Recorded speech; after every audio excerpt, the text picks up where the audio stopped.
Hello, everybody. My name is Joshua. I'm from Cape Town. My company is called Original Cape Town. We started in 2017.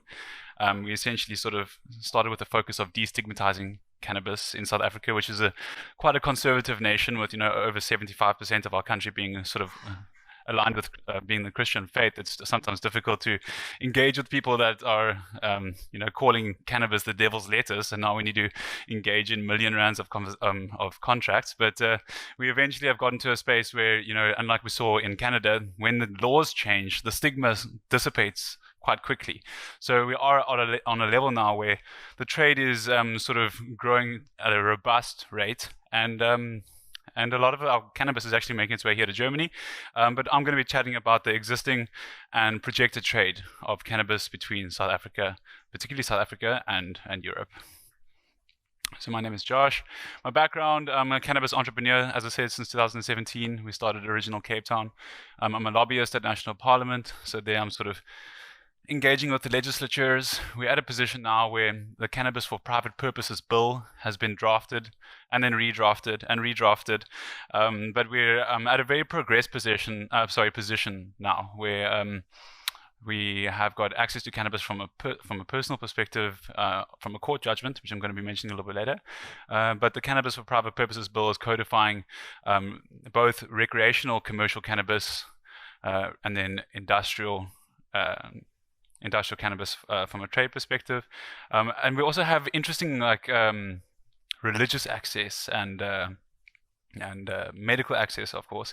But South Africa is one of the first countries in the world that we initially got our access to cannabis through our right to privacy, and that's quite a unique factor. Usually, it's medical reasons that you get legalization making its way to the fore, but ours is right to privacy. And I'm going to mention a judgment that came out, the Hayes Club judgment, where we're talking about, what does privacy really look like? And the judge talks about the privacy is like the layers of an onion, and like here in your face is like super private space, right? And then as you move out further and further and further, you have sort of less privacy. And like cannabis social clubs or private smoke social clubs kind of starting to vest in the privacy domain, but it's by the courts deemed not private enough. If you're sitting, let's say for example this was a private club, you don't know everyone sitting in this room, you don't have control over everyone coming in and out, so you can't necessarily view this as like your house structure and then sort of engage in smoking and trading in cannabis. So it is an interesting sort of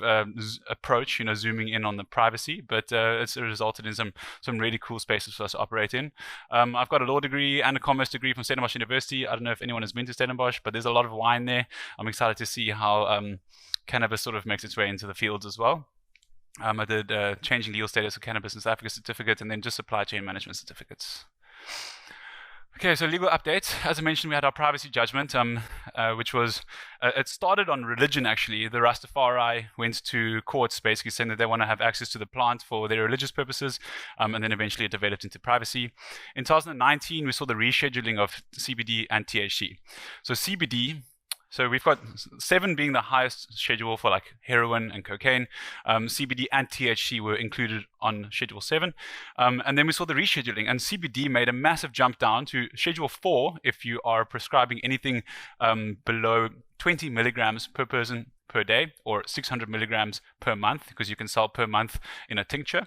And anything below that is Schedule 0. So then it's like you're dealing with a herbal tea. You can sell it over the counter, no prescription needed.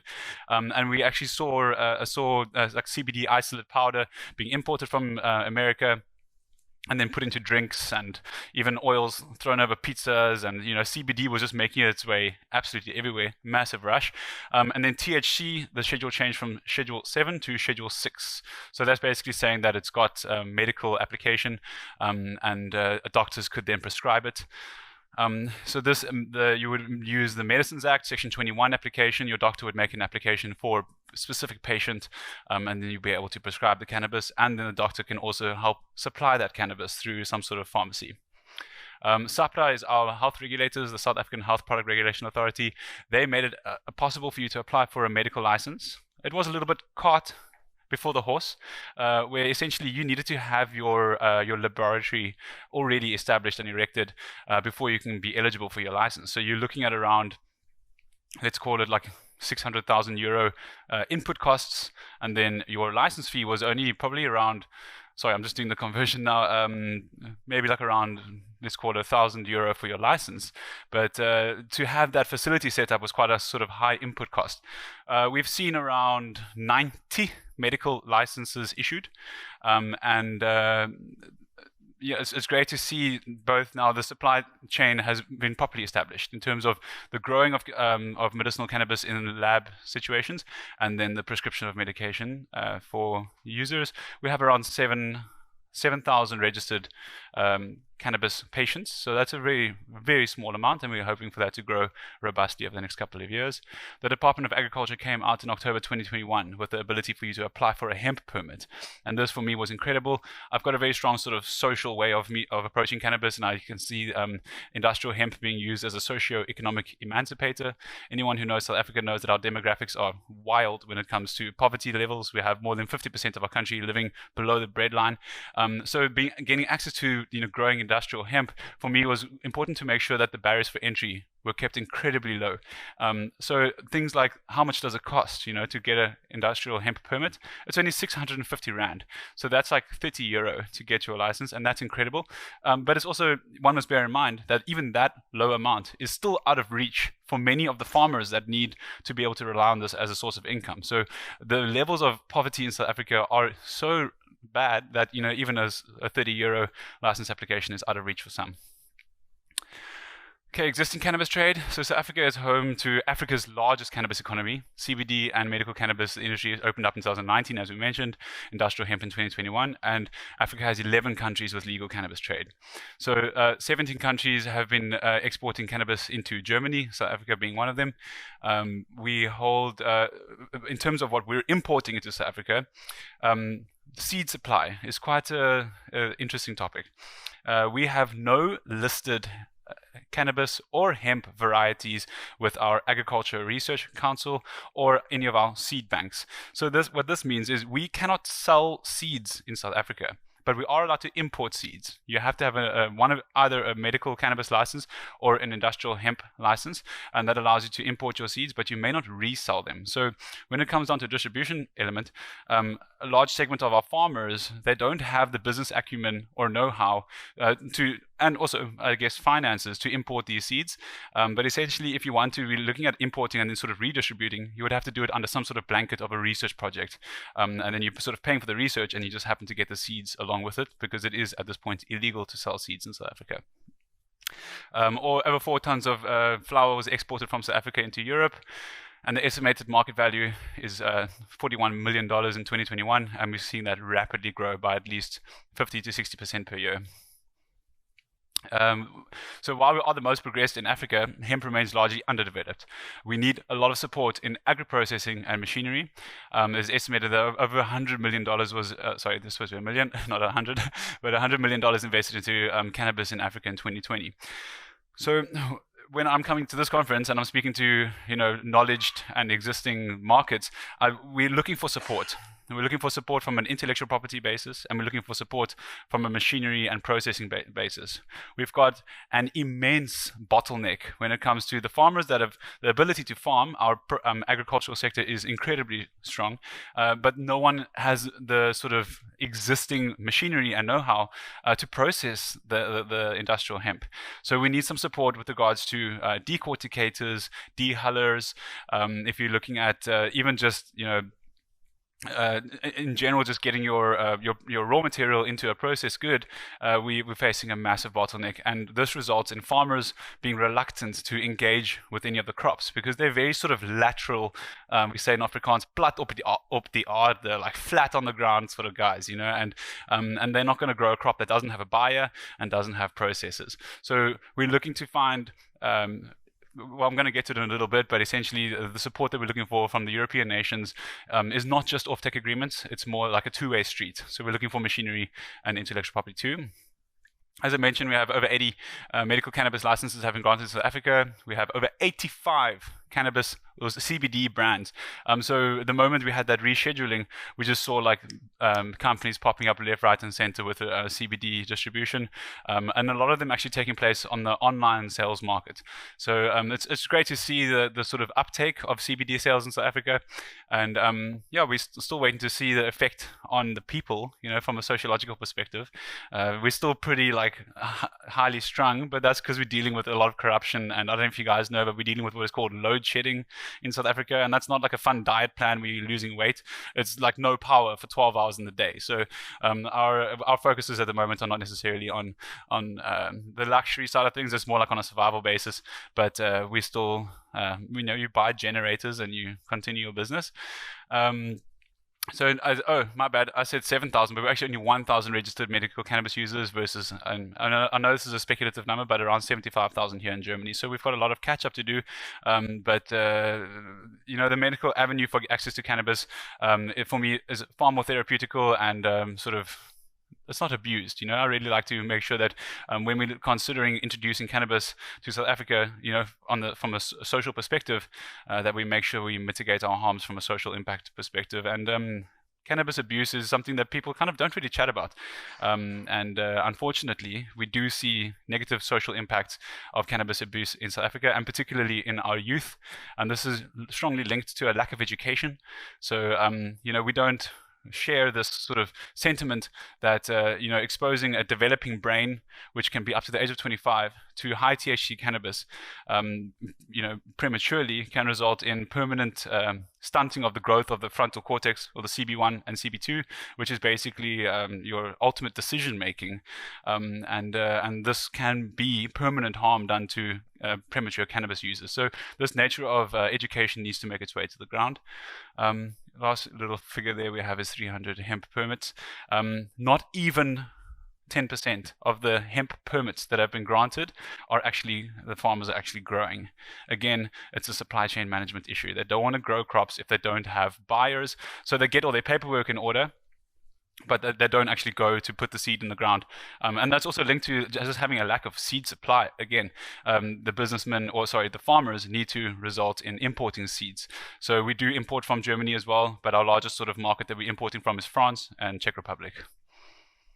Okay, so why invest in cannabis in the South African market? We've got a progressive regulatory environment. Our laws, in terms of business, if you are looking sort of upwards of €1 million, everything is in place. If you want to get a medicinal cannabis license, or if you want to get industrial hemp license, everything that you would need is there. Importing, exporting. Unfortunately, we don't have EU GMP facilities in South Africa. We do have GMP facilities, but they're not sort of reaching the same level that we need in order to send the bud straight to Germany. So we often would need to sort of make use of Portugal as a middle country that can then reach that EU GMP status.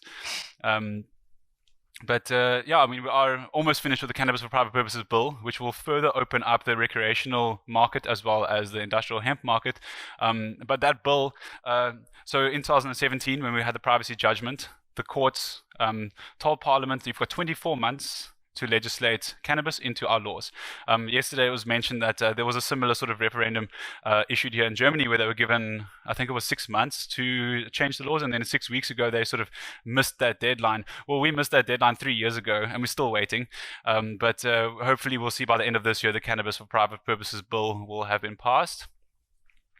Very interesting to note in South Africa that hemp can be used for building materials. So hempcrete is a certified building material in South Africa, and it also can make its way into our food supply. So in America, for example, the FDA doesn't allow any cannabis to make its way into the food supply. And just in general, the building requirements in America, they don't allow building with hempcrete. So these are massive segments of industry which are completely missed in America, which we are already in a position of being able to capitalize on. I don't know if anyone has heard of the tallest hemp building in the world, but that is built in Cape Town. It's a 12-story high hotel that was built. It's around an iron structure, so we're not using the hempcrete for structural integrity, as we know. So we've got a very favorable climate. In South Africa, we have 2,500 sunshine hours per annum, versus in Europe it's only 1,000. So it doesn't take a boffin to work out how beneficial that is for the plants. We know that the sun is what is resulting in the raising amounts of of THC, for example. So we are seeing incredibly robust cannabis strains being grown in South Africa, and I'm really excited to see the medical research that can take place based on the cannabis that is coming from South Africa, and then maybe being used to treat certain ailments, maybe here in Germany, that are not being fetched by the current supply. We have vast land. I mean, I don't even know how many times bigger South Africa is than Germany, but we've got, millions of hectares ready to go. Rich soil, and then an affordable labor force. As I mentioned, we've got, a lot of poverty. So in terms of, let's say, for example, you are... Now in America, you have what is called Delta 8 THC, which is essentially a smoking product that you can get that's derived from CBD. And for them, a large segment of the cost goes into the labor. They will be spending $1.50 just to get someone to inject the cartridge into, or the liquid into the cartridge. In South Africa, you spend $1.50 for a day's labor, let alone one cartridge. So I don't want to say exploit our market, but I'm saying our labor force is very affordable. And then our growing domestic and export market. So at the moment, we're only tapping 1.5% of what we're projecting for cannabis in South Africa. 2026, we're looking at around $93 billion of South African cannabis industry, which we're only just touching the tip of the iceberg. Another reason for investing in South Africa is our competitive cost advantage, as mentioned, our land, labor. And I mean, the South African rand just tanked heavily 3 or 4 days ago. There was accusations of supplying arms to Russia, and America was just like, y'all gonna pay for that. So now we are sitting in a position where, I mean, when I last came to Europe, it was 15 rand for €1. Now it's 22 rand for €1. So you guys are doing well. Come and buy our stuff. And then innovation and expertise. So our farmers are really experienced. Our viticulture, as hopefully many of you guys have experienced, our wine is absolutely incredible. So our farmers know what they're doing, and they definitely are cross-industry. So, for example, our olive oil industry, we're making use of the same presses to get out our cannabis oils. I've got a boer maak 'n plan, which means a farmer makes a plan, and we've got, as I mentioned, a processing bottleneck. So we've got farmers that are literally taking lawn mowers and reworking those into decorticators. It's very interesting to see. You can go on Alibaba and buy a decorticator for $1,500. We import that, we reverse engineer it, and then we've got our own sort of South African version of it, which is really, really great, but it's still not nearly fetching the numbers that we need to be achieving. I don't know if any of you guys know the Amapondo region, but that's basically this photo was actually taken in the Amapondo region. So you walk for 5 kilometers and there's just cannabis on your left-hand side and cannabis on your right-hand side. It's a dream. But this land race, it's a very interesting sort of it yields around 3% THC. Now, our caveat for farming in the hemp regime is 0.2%. But I mean, you guys can tell me, this would never be eligible for the medical market because there's absolutely no control over here. So our first peoples are stuck between a rock and a hard place of not being able to be eligible for the medical market, but also not eligible for the hemp market. But we have actually managed to work in, and this is the lobby efforts from myself, we managed to get a piece of legislation added which would allow for any person or group of people to apply for an exemption from any segment of the requirements of any permit. Now, this actually wasn't necessary to legislate because the Director General or Minister of any department always has this power, but essentially they codified it and they now allow for a person or group of people. So in this instance, the Amapondos, they will apply for a hemp permit, they'll get the hemp permit, and then they'll apply for an exemption on top of that permit, speaking specifically to the THC levels, where essentially the state will turn a blind eye to the levels of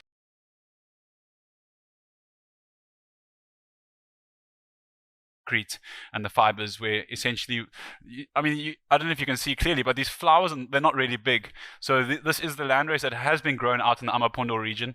The Amapondos, they used to supply the whole of South Africa with recreational black market weed, but since the 2017 privacy bill, a lot of your lame mans were growing in their cupboards and getting their own sort of supply, and there was just no demand for this cannabis anymore. So this community who's been growing this landrace strain for over 100 years, are now stockpiling huts full of cannabis, stuffed to the door. You can barely close the door. It's all just full of cannabis flower, but they can't move it because it's only 3% THC, so no one really wants to smoke it.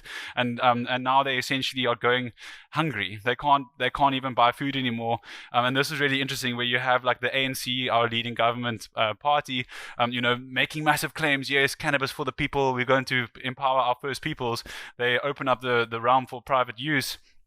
And that results in their own, supporting voting base going hungry. So that was an interesting sort of catch-22, which we had to sort out. But as I mentioned, we managed to make a plan with that. So government support and initiatives on a local government level, we are pioneering many projects with chiefs and trying to sort of get into a position where we can include those who are previously disadvantaged into this industry. And we do see some financial support available for that. Our cannabis master plan for South Africa is about a 12 pillar master plan, which sees in the introduction of cannabis into South Africa. For me, it's a little bit utopian, but the most important pillar for me is the 12th and last pillar, which is that of education. And this speaks again to things like youth that are unfortunately ill-educated on the negative effects of chronic cannabis use. Challenges in the South African market. So we have no seed bank, as I mentioned. We've got no listed seed varieties. So we are actually, in terms of the hemp industry, almost fully reliant on Europe to supply us with seeds at this point.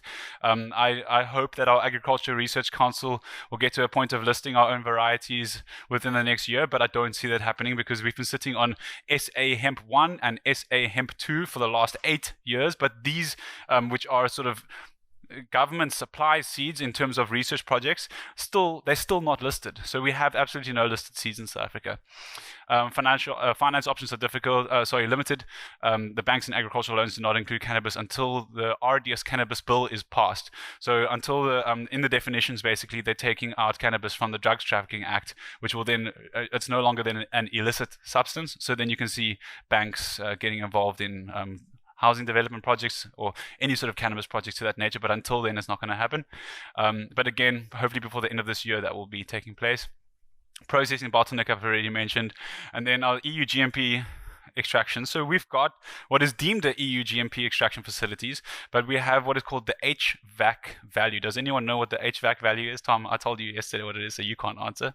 Does anyone know the HVAC value? So essentially in your lab, it's how many times you are sort of cleaning the air in your processing facility. In South Africa, the requirement is 8 times per hour. But if you want to be eligible for the German market, it needs to be over 24 times per hour. Now, the infrastructural difference between that is actually not massive. It's just basically a slightly bigger fan and a slightly bigger filter. But we sort of, as I said, relying on exporting our cannabis to Portugal and then making its way up here just because of our EU GMP extraction. But we are finding certain botanical extraction companies that have been focusing on rooibos or something like this nature, now opening their doors up to processing cannabis as well. So I'm excited to see how that's going to take root. Investment in the South African cannabis market is ripe, be it offtakes, sharing of IP machinery, buying shares, or establishing a joint venture. So essentially, this is where I see sort of the investments coming to South Africa. The most popular will definitely be the offtakes. So offtakes basically is an enabling factor, and it's actually a requirement at this point. If you want to get a medicinal cannabis license, you have to prove that 100% of your stock is already sold outside the country. So you need a 100% international offtake agreement just to get a medical license. So that makes the entry slightly difficult, but not impossible. As I mentioned, we've got over 90 licenses that have been granted. But yeah, I really strongly encourage any of you guys, if you are looking at investing into South Africa, offtakes are sort of the lowest hanging fruits. But if you really want to get involved, you could look at a joint venture, or you could look at buying shares, or establishing a processing facility. And this is where I see a large segment of our value coming in from support from the first world nations, is sharing that machinery and intellectual property in a way where, there's a lot of money to be made for both parties. If you're sending your machinery down and we're looking at €1 million worth of machinery coming down, you're going to be inundated with work. Our extraction, we have 2 extraction labs that are booked until next year, October.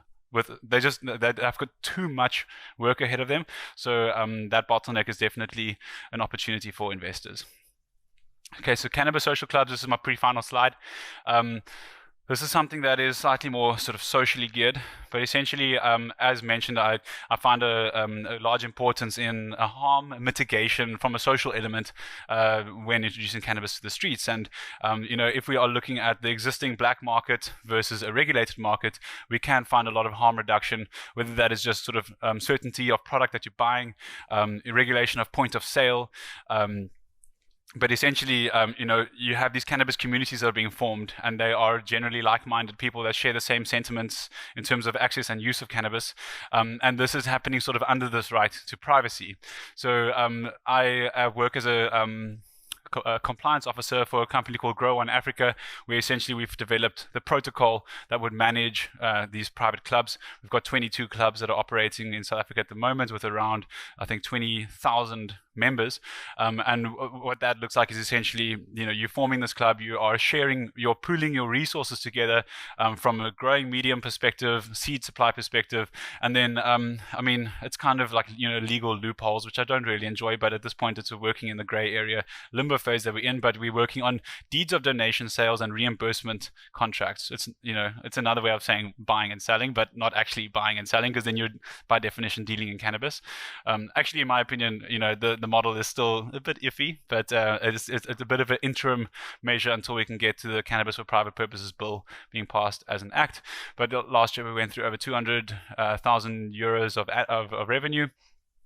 And what's really, really cool is we are actually in partnership with Henry. I don't know if you've met him around here. He's the guy wearing that like cowboy hat. And we're going to be trialing our protocol here in Germany with support with the local government in Hanover. So they are going to be establishing, there is already what Henry says is the second oldest club in Germany, but essentially we're going to be trialing our model here in Germany as well, and then seeing how that sort of is affecting the social element of cannabis use in South Africa.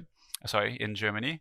One thing I want to mention is this private cannabis clubs was taken to court last year. It's called the Hayes Club judgment, and essentially they were trialing now this model of these private clubs, and the judge dismissed the application. They said, sorry guys, this is not private enough. But this case has been taken on appeal, which will probably be heard in sometime October this year. And for those lawyers in the room, that when a case is taken on appeal, you have a stay in execution of your judgment. So at the moment, we're really sitting in this weird limbo phase, and we will have our police rocking up to certain of our sites, and they'll want to arrest the cultivators because they're sitting with 250 plants on their site. But the police know that in this gray area waiting for the laws to be passed, then they're not going to be successful with the prosecution. So if you have enough paperwork in place, you might be able to turn the police around and let them and send them on their way. But you can also be unsuccessful, and it really comes down to how are you engaging with a police officer.